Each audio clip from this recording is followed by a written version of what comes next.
16, 5 9.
Now,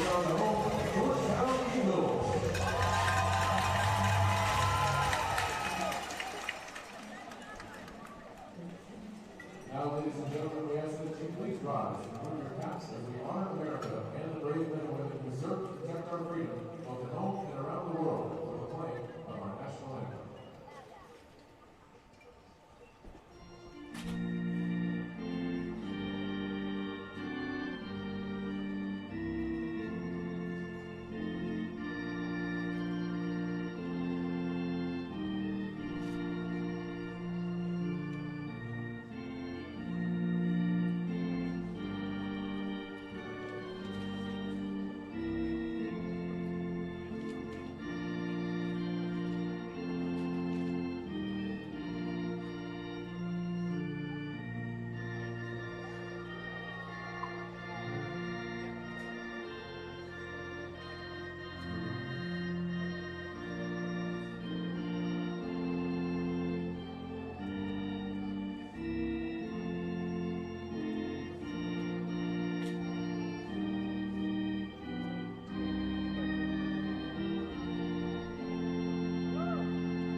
Here we go. We welcome you to the 5A State Championship on the NFHS Network between Friendswood and Georgetown. Chase Snyder here with you alongside Gavin Moritz.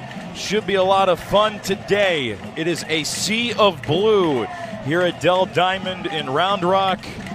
Friendswood 37-1. Georgetown 34-7. On the season. Gavin, going to be a lot of fun today. Great atmosphere as well. Chase, both teams brought great crowds. Georgetown about 20 minutes from here. Friendswood, down towards Houston. They both brought packed out crowds, though. Most of the people trying to stay in the shade up on the concourse, understandably so. Smart. Right. But I think entering the 5A field between the four teams is kind of the matchup everyone was kind of anticipating and expecting and maybe wanting. So I think this should be rewarding with a great 5A state championship game.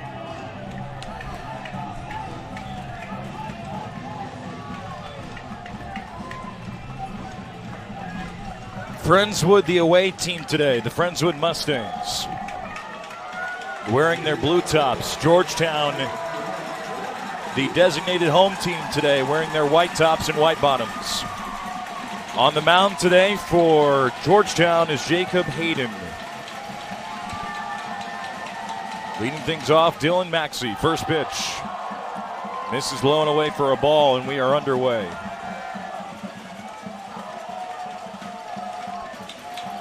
Georgetown winning a thriller a couple of nights ago.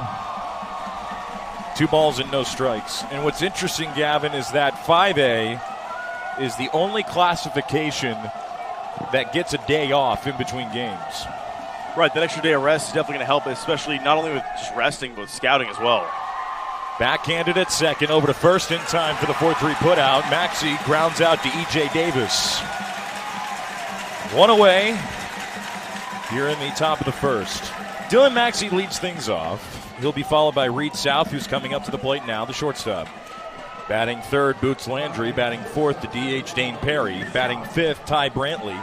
Batting sixth is Colin Goolsby. Batting seventh, Aiden Piercy. Batting 8th is Tatum Black. Batting 9th, rounding out the lineup, Kyle Lockhart. Ball 1 from Haddon to South.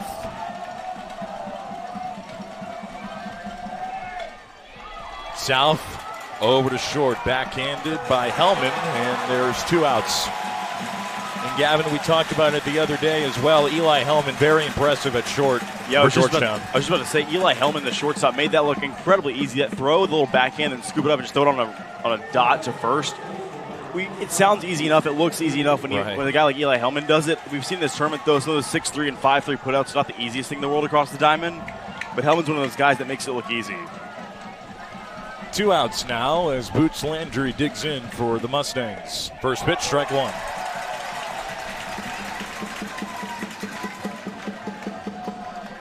Friendswood coming off of a 4-2 victory over Mansfield Legacy. And down to first base goes Boots.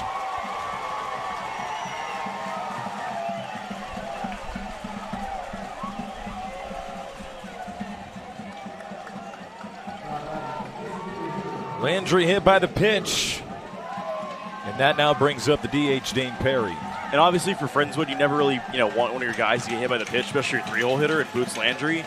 But that is a base runner. I think those are going to be hard to come by against this very talented Georgetown team, especially the pitching staff. So I think having a base runner here with 2 outs in the first is important to at least get someone on and see what you can do with your cleanup hitter here. That's a good block by Mazak behind the plate. Perry on Thursday was 2 for 2 in that 4-2 victory over Mansfield Legacy.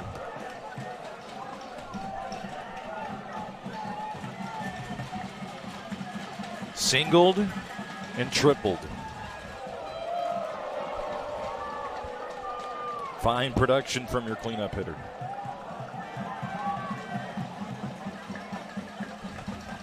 One ball, one strike. Bell taking a look at him, first baseman. Getting to the defense. For Georgetown as soon as we can. Just got a piece. Count is now 1-2. Catching behind the plate for Georgetown, Zachary Mazak. At first base is Reese Bell. At second base, E.J. Davis. At short, Eli Hellman. At third base is Logan Smith. 1 ball, 2 strikes. Fouled, and we'll do it again. The concourse is very busy right now, Gavin. Yeah, like we said at the top of the broadcast, Chase, lots of people trying to stay out of the sun, in the shade. I looked down, I was like, behind the Georgetown dugout, I'm like, where are all the Georgetown fans that we saw the other night? And then I was like, oh, wait, there's the couple, however many hundred of them on the concourse. Yep. Went down to the concourse and saw it. It was pretty impressive.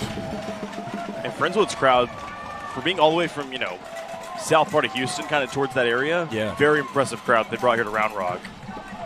Towards Galveston almost. 1-2. Popped up right side. Foul territory. Mazak looks at it. He runs out of room, and it's caught in the front row by a Friendswood student. Not too shabby. Left to right in the outfield for Georgetown. Ty Claus Kismore, Andon Petty, and Landon Heil. Here's the 1-2 pitch. Outside, 2-2. Yeah, maybe he's trying to get him to chase there on 1-2, trying to get him to chase and chop him missing in the inning there, but staying firm as Perry, and the count's 2-2.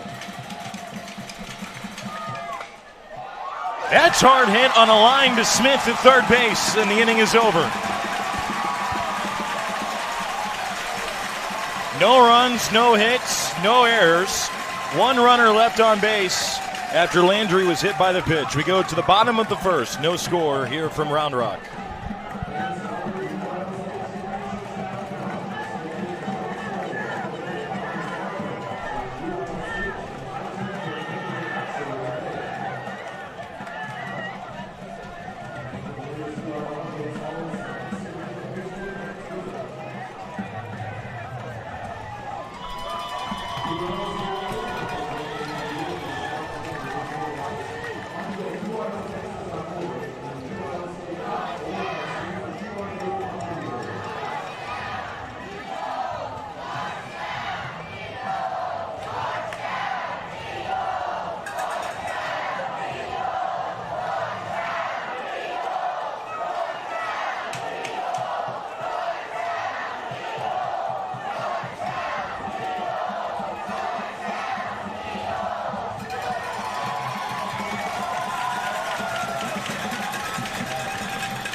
Gavin, is this the most humid game we've had up to this point? My goodness.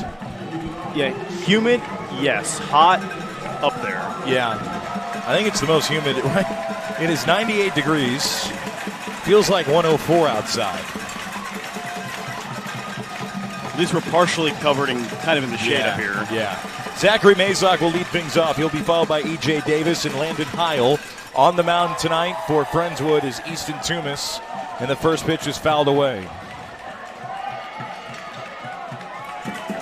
Easton Toomis, 11-1 on the season. 0-1. Grounder into right field. That's going to be a leadoff base hit for Zachary Mazok. Got right past the second baseman Goolsby. And Zachary Mazok leads off with a single. Yeah, that's not an easy play either for Goolsby to make. If you watch the replay here that we get from our producer, Trey Matula, it's chopped right past his glove, kind of tried to slide into it and scoop it off the ground. Would have been a pretty decent throw to first if he had scooped it up, and instead it gets right past his glove into right field, and it's a leadoff base hit for Georgetown. And here comes Wade Denton to run for Mazok. Coming up to the plate, E.J. Davis. Man, you want to talk about Wade Denton, Chase?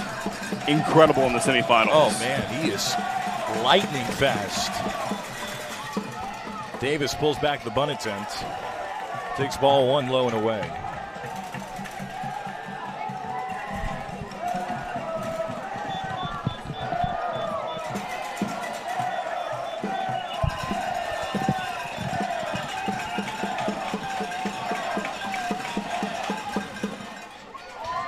He went. That's a strike.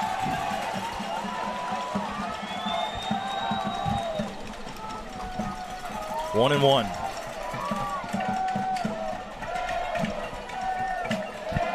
The scoreboard had 1 and 2 for whatever reason. Not your scoreboard, the Round Rock scoreboard, as it's now 1 and 2. I was not trying to blame Gavin there. I was not, I promise you. Let the record show that Chase was not blaming me this time. Let the record show, yes. I was not blaming Gavin this time.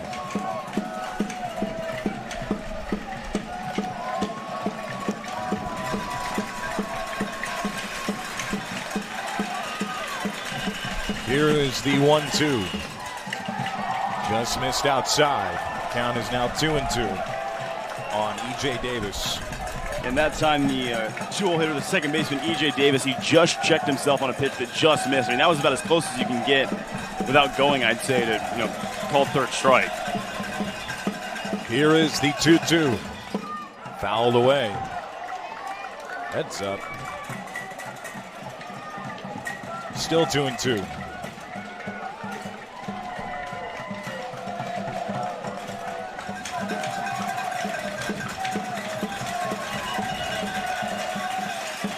Here is the 2-2 pitch from Toomis. Up and in. Count is full.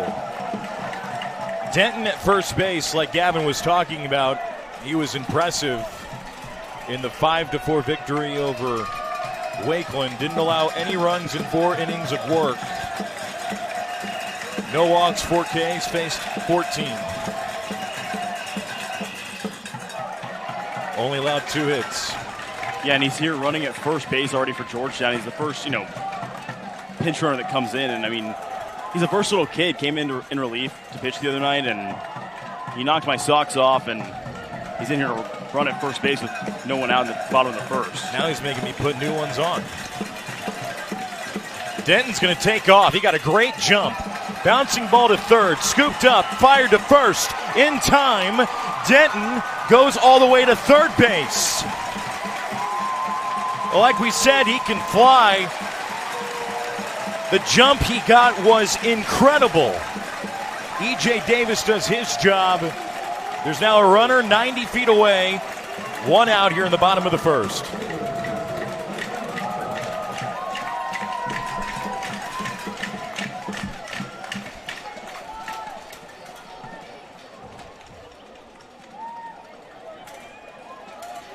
Piercy with a pretty good play at third base. Great throw. Got out Davis, but Denton stands at third base. Yeah, Denton kind of a Swiss Army knife, isn't he, for Georgetown? I mean, we talked about, he's in to run at first. Doesn't necessarily mean he's going to be a good base runner, but in that one, he steals second. Then on the throw to first, takes off to third, and he's safe the whole way. Goes from corner to corner. And the first pitch to Landon Heil misses up and in for ball one.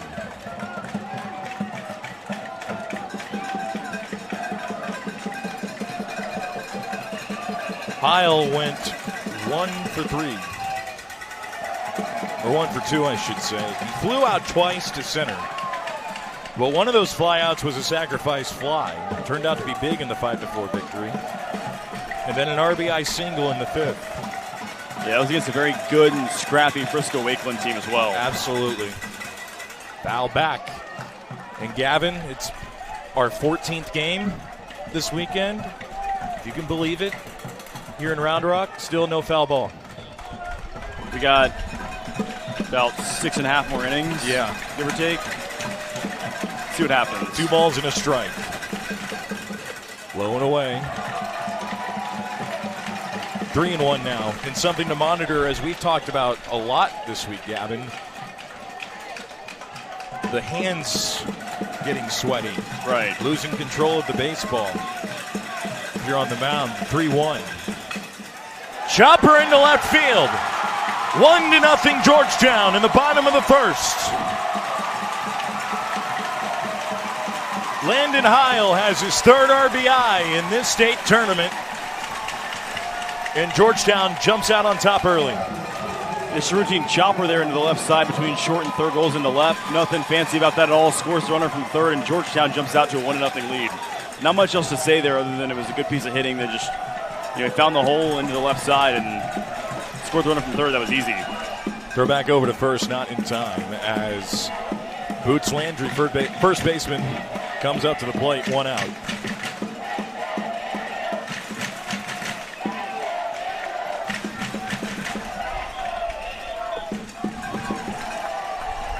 Maurice Bell, beg your pardon. I was looking at my Friendswood part of the scorecard. In 25 is Boots Landry, the first baseman. And for Georgetown, 25 first baseman, Maurice Bell.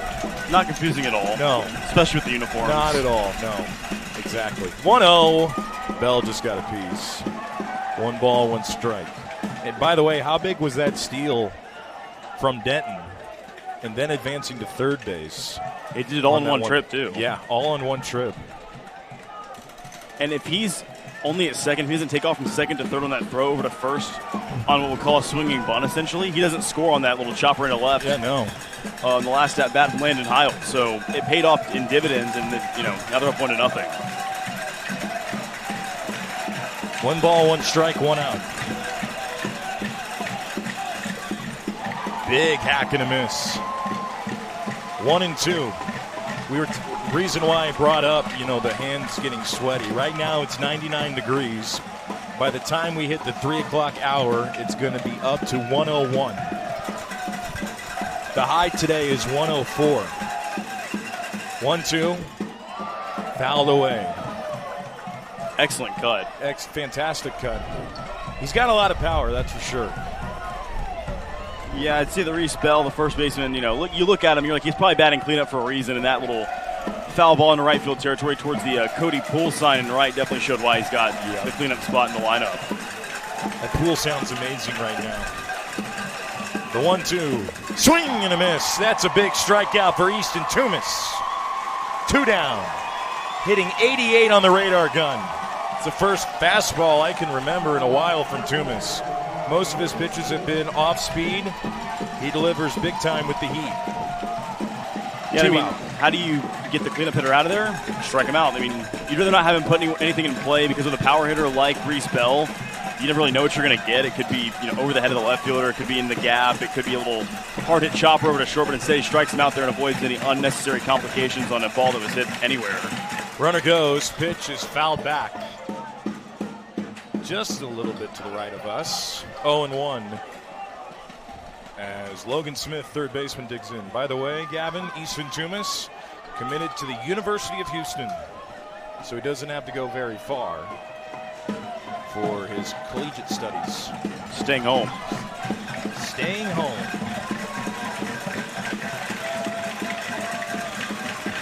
Smith, 2 for 3 on Thursday. 2 singles. One of those singles was an RBI single. Struck out in his last at bat. It's 1-1 now. And Chase, both of our semifinal games here in 5A, I mean, the other day, those were both very, very entertaining games that show why these two teams here deserve to be in this title game. This will be the 20th pitch at the at-bat. Runner goes. Pitch is swung on and missed. Throw down to second base. Is in time. Heil didn't even slide. What a throw from Dylan Maxey behind the plate. Why are you even running on him?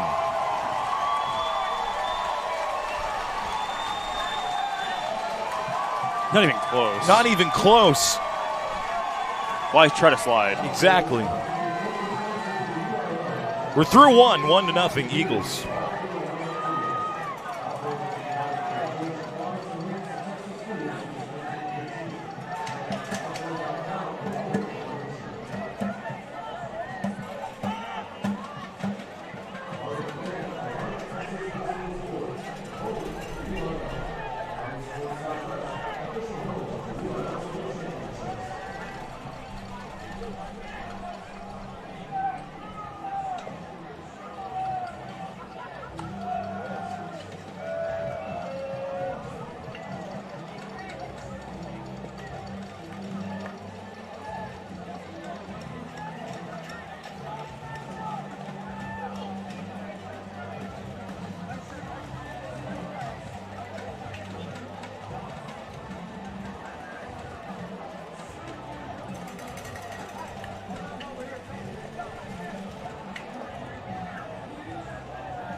Five, 6, 7 hitters due up for Friendswood. It'll be Ty Brantley leading things off, and on the first pitch he sees, he pops it out to Reese Bell.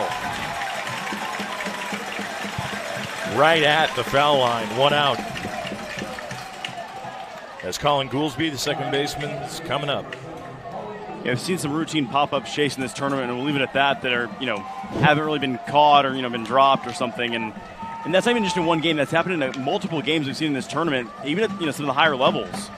So it's not something that's super easy, but they're, making it easy was the first baseman, Bell, and one of those routine plays that you got to execute on. First pitch to Goolsby, taken for a strike on the outside part of the zone.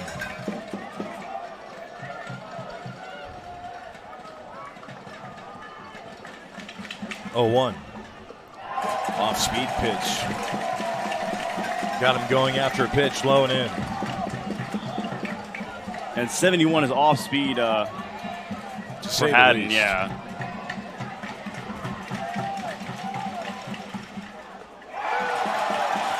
There he is at 70. 2 down. And you saw there kind of the awkwardish swing from Colin Goolsby. He wasn't quite expecting back-to-back off-speed pitches there from Haddon. I mean, those 71 and then 70. So, I mean, you're expecting probably high 70s, low 80s on those. He comes at you with a little change-up action, and, not much you can do about it there. Not much at all.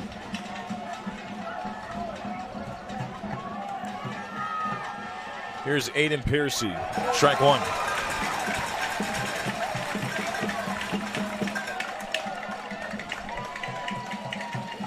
Piercy 0 for 2 on Thursday. Lined out to third, walked, and flew out to left.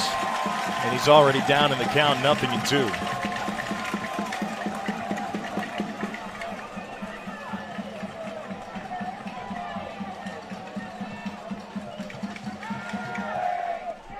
Just missed low and away.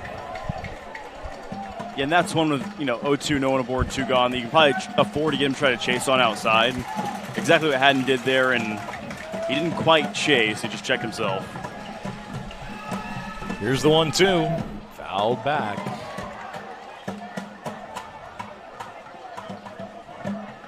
No one wants to pick it up, I guess. We'll send Todd over there to get it. Yeah, exactly. Exactly. I don't think Todd wants to move, though. He's in his director's chair. The 1-2. Strike 3 called. That pitch at 72. The off-speed pitches are just killing Friendswood, as that strikeout number 2 for Jacob Haddon. Going to the bottom of the second, 1-0 Eagles.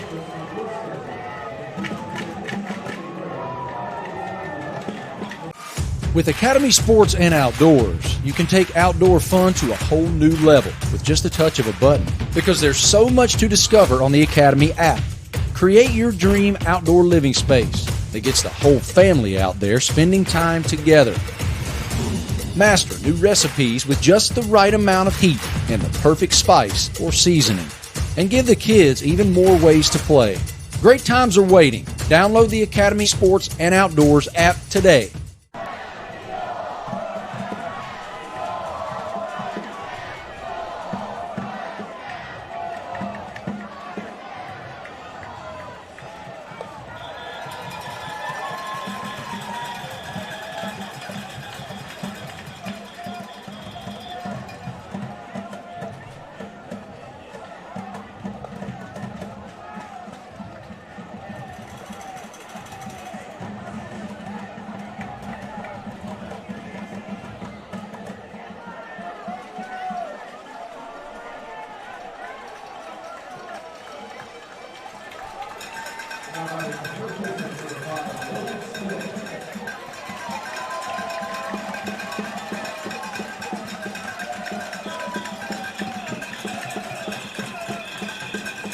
Bottom of the second.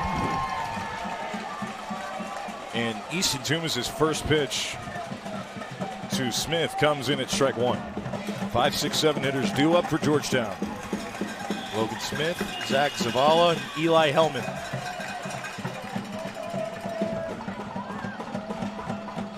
Do we have some birds chirping? I did hear that. I was wondering the same thing. What is that? 2 and 1. It's got to be an artificial noisemaker of some kind. Well, I know it's artificial. I don't think it's real birds. I'd venture to guess that it's probably not real birds. I would hope.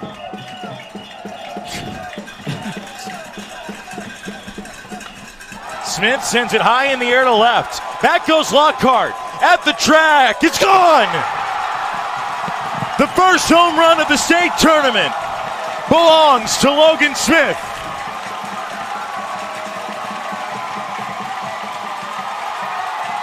Two 2-0 Georgetown. Man, Chase been waiting all week, all tournament. With the second to last game of the entire tournament, we get our first home run. And boy, was that well struck.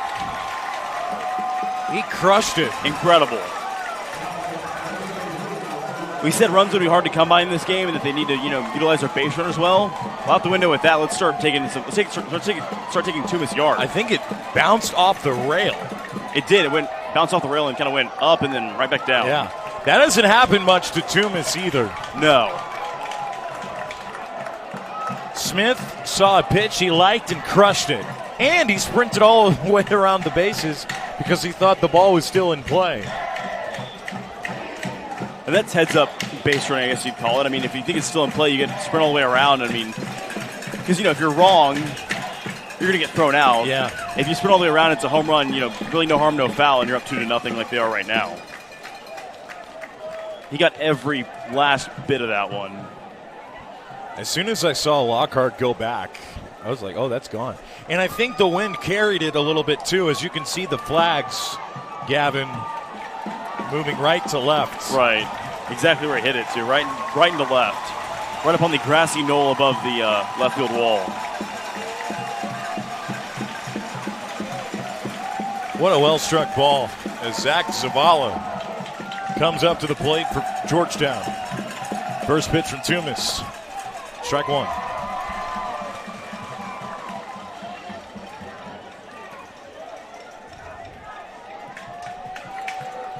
Zavala 0 for 2 on Thursday.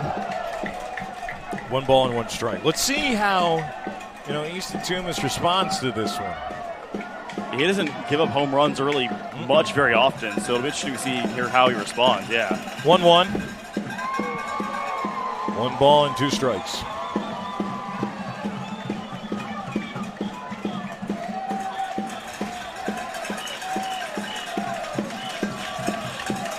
The 1-2. Slow roller to the left side. Fired in time. What a play by South. Oh, man, that was a heck of a throw from South over to Landry from short to first. I mean, I thought actually he was going to be able to beat it out. I was surprised that he didn't, but that just shows shows you how strong South's arm is at short. I mean, he lasered that one over to the first base bag where Landry was waiting for it.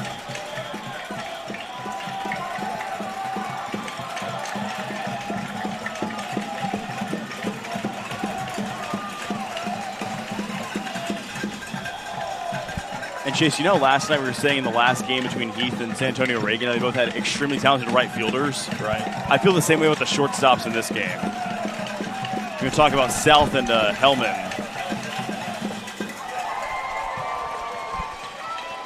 The counter moves to 1-1.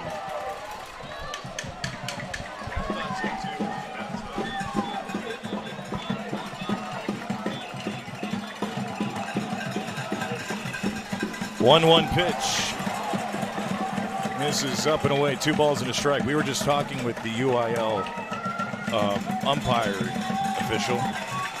He was trying to make sure it was actually a home run, and it was. He got every piece of it. 2-2.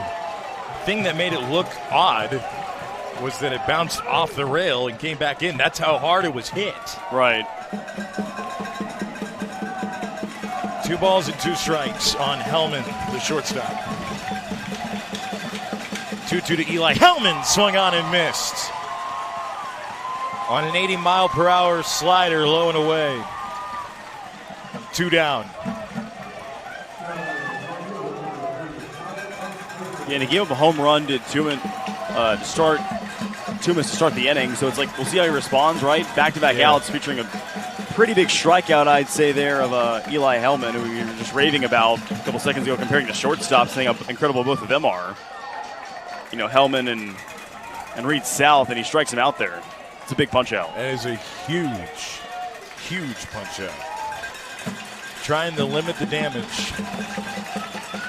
Here's the 1-0. That's down the right field line, and it goes into the seats. A couple kids are like, well, that just happened right in front of me, so just shrug it off, I guess.